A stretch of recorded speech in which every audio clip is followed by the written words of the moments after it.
आखिर मोदी का तीसरा टर्म कैसा होगा, आप समझना चाहते हैं तो आज का वीडियो दोस्तों बेहद काम का है। मैं 9 पॉइंट के जरिए पीएम मोदी के 9 बड़े आयामों की जानकारी दूंगा। 2024 के बाद होगा क्या, ये जो 400 सीट की बात हो रही है आखिर उससे क्या होगा ये जानना जरूरी है, और बहुत ही रिसर्च वर्क के साथ दोस्तों। और एक एक पॉइंट सांप्रदायिकता की जो राजनीति होती है ना, रिवर्स कम्युनलिज्म, मैं बल्कि ये कहूं सफाया होने वाला है। ये जो लोग सीएए पर उछल रहे हैं ना, उन लोगों को पता चलेगा इस वीडियो से कि क्या आगे के कदम होंगे और कितने बड़े कदम होंगे। दूसरा, भ्रष्टाचार का समूल नाश होगा। जो लोग अभी ईडी सीबीआई में ही झूल रहे हैं ना, उनको एहसास होगा कि भ्रष्टाचार के खिलाफ कितने बड़े कदम प्रधानमंत्री मोदी उठा सकते हैं। मैं एक एक कदमों की जानकारी दूंगा। आतंकवाद के मामले में क्या कुछ होगा ये बताऊंगा। और सांस्कृतिक उत्कर्ष दोस्तों, ये तो सबसे बड़ी चीज है। अभी तो आपको पता है ना कि लोग श्री राम मंदिर के भव्य विमोचन, बल्कि रामलला के प्राण प्रतिष्ठा का कार्यक्रम देख चुके हैं। आगे क्या क्या होगा सारी चीजें। जुडिशियल रिफॉर्म, ये बहुत बड़ी जरूरत है दोस्तों। कई बार ऐसी परिस्थितियां पैदा हो रही हैं कि जुडिशियल एक्टिविज्म की वजह से बहुत सारे कामों पर असर पड़ रहा है। ये दिखेगा आपको। विश्व का ग्रोथ इंजन, वैभवशाली इंफ्रास्ट्रक्चर और सैन्य शक्ति भारत की कितनी बड़ी होगी। भारत किस प्रकार से वैश्विक फिलोसोफर गाइड की भूमिका में होगा। 2014 से 2024 के 10 सालों के दौरान दोस्तों आपने देश को विकास की पुरानी पटरी से नई पटरी पर आते हुए देखा है। लेकिन अगले 5 सालों में यानी 2024 से 2029 तक आप प्रधानमंत्री मोदी के नेतृत्व में भारत को विकास की नई पटरी पर सरपट भागते हुए देखेंगे। और ये रफ्तार भारत को 2029 तक विश्व में सबसे अग्रणी राष्ट्र बनाएगा। इसलिए जो लोग आज सीए, श्री राम मंदिर और इलेक्टोरल बॉन्ड से ही झुलसे हुए हैं, उन्हें पता चलेगा कि आगे क्या कुछ होने वाला है। आज का वीडियो बहुत ही महत्वपूर्ण है।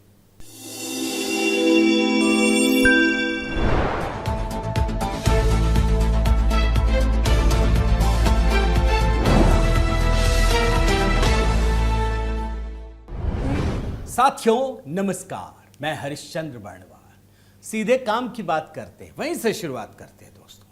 2029 के नए भारत की जो स्थिति होगी उसके बारे में आज हम 9 पॉइंट के जरिए चर्चा करेंगे, और पूरा ग्राफिक्स, एनिमेशन और रिसर्च वर्क। चलिए पहले पॉइंट की बात करते हैं, सांप्रदायिकता का सफाया। अगले 5 साल में इस देश में सांप्रदायिकता का पूरी तरह से सफाया हो चुका होगा, और इसके लिए एक एक कदम अभी से उठाए जा रहे हैं।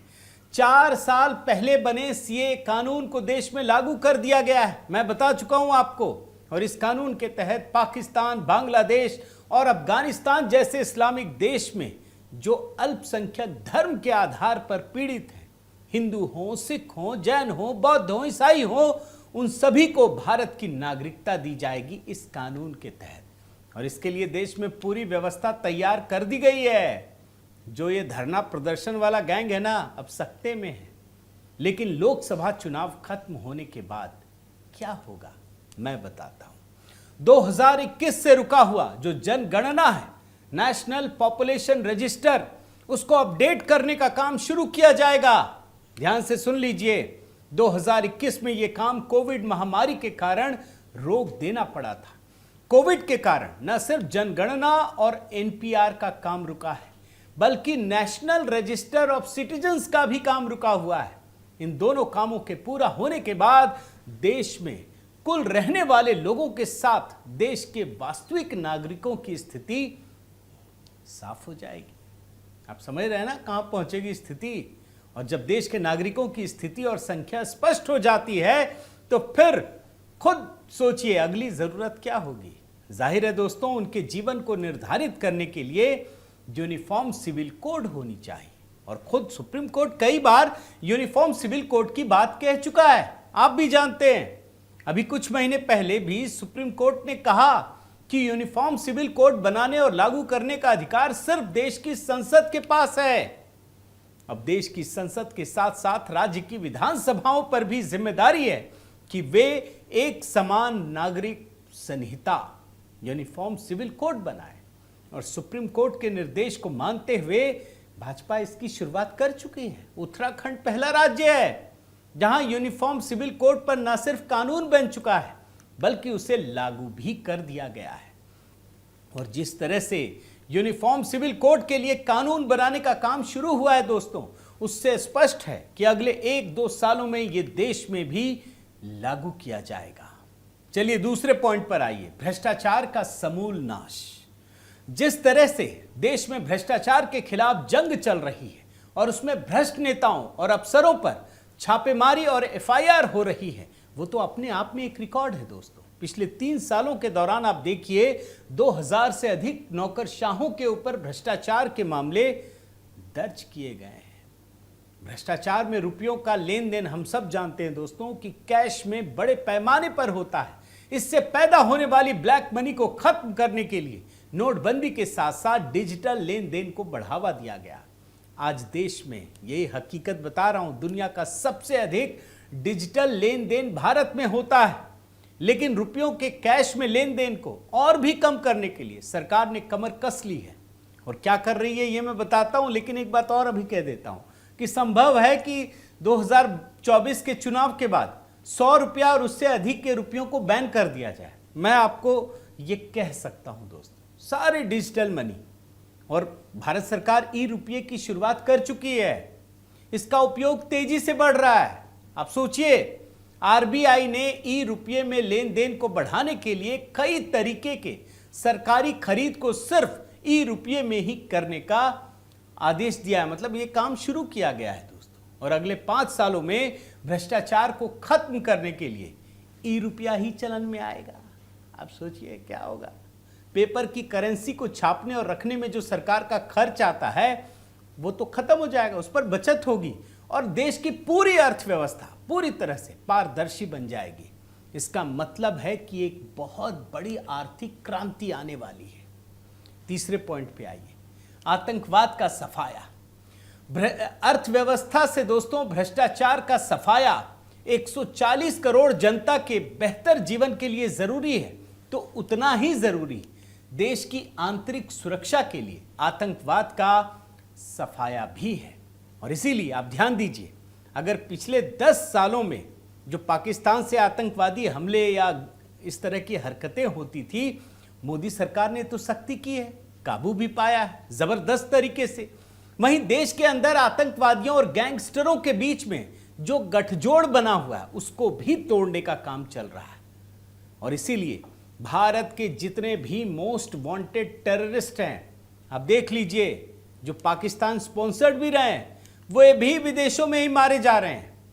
एक लंबी लिस्ट है दोस्तों, इस पर तो मैंने बहुत ही विस्तार से वीडियो भी बनाया है। आप ये वीडियो टाइमलाइन में जाकर देख सकते हैं, ये बड़ा ही महत्वपूर्ण वीडियो है। देश के अंदर भी आतंकवाद फैलाने वाले संगठनों पर पूरी तरह से नियंत्रण करने का काम चल रहा है, उन पर पाबंदी लगाई जा रही है। और इसीलिए आप हाल के क्या पिछले मोदी सरकार के दौरान तमाम कालखंडों को देख लीजिए, कुछ नहीं हुआ। जो कोशिश भी कर रहे हैं ना वो धरे जा रहे हैं। चौथे पॉइंट पर आइए, सांस्कृतिक उत्कर्ष। मैं 2024 चुनाव के बाद की स्थिति बता रहा हूं। जब समाज में नकारात्मक प्रवृत्तियों पर नियंत्रण होता है तो याद रखिए सकारात्मक प्रवृत्तियों को पनपने का अवसर मिलता है। और ऐसा ही प्रधानमंत्री मोदी देश में कर रहे हैं। 2019 में सुप्रीम कोर्ट के निर्णय के बाद अयोध्या में श्री राम लला मंदिर में 22 जनवरी को प्राण प्रतिष्ठा तो हो गई। सकारात्मक प्रवृत्तियों ने देश में आध्यात्मिक उत्कर्ष का माहौल तैयार किया है।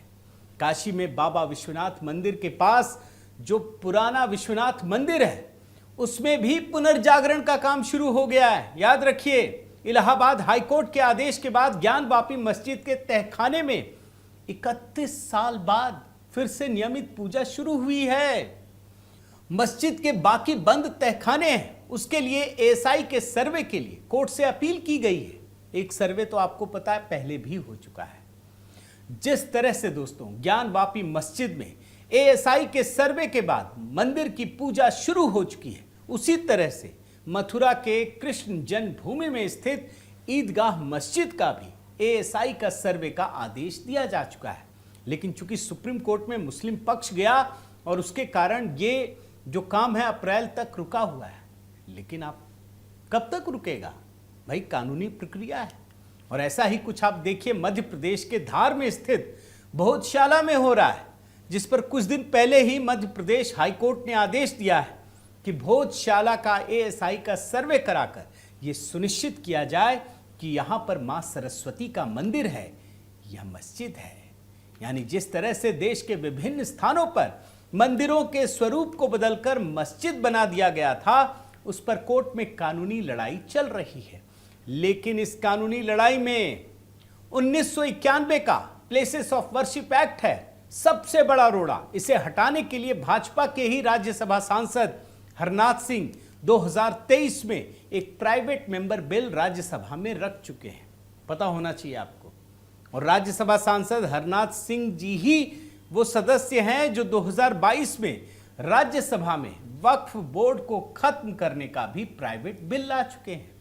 यानी साफ है दोस्तों कि ये दोनों कानून देश के आध्यात्मिक उत्कर्ष में सबसे बड़ी बाधा है, जिसे हटाने का प्रयास अब इन बिल के जरिए किया जा रहा है। ये कोशिश आप कह सकते हैं, क्योंकि ये जल्द ही इसका आपको एक स्वरूप देखने को मिलेगा। 5वां पॉइंट, जुडिशियल रिफॉर्म। दोस्तों, आध्यात्मिक उत्कर्ष का लाभ समाज को तभी सही अर्थों में मिलेगा जब न्याय व्यवस्था सरल और जनता के हित में हो। और ऐसी ही व्यवस्था बनाने के लिए कोर्ट के डिजिटलीकरण का काम तेजी से चल रहा है।